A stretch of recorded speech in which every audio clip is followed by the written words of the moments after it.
এই এলাকার প্রচুর যুবক পেটের টানে বাইরের রাজ্যে চলে গেছে। আসুন ফিরে আপনারা, শিল্পে ভরিয়ে দেব।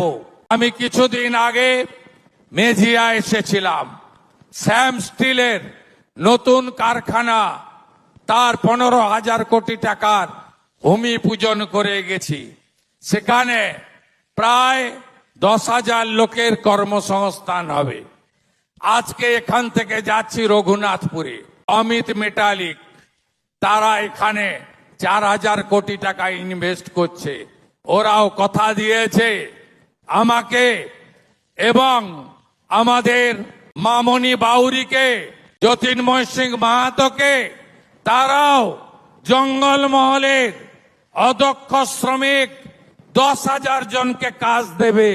এখান থেকে 60 কিলোমিটার গাড়িতে আমি এই জঙ্গলমহলে আরো একটি শিল্পের ভূমি পূজন করব। জঙ্গলমহলের মানুষকে কাজ দিতে হবে, কাজ দিতে হবে, কাজ দিতে হবে।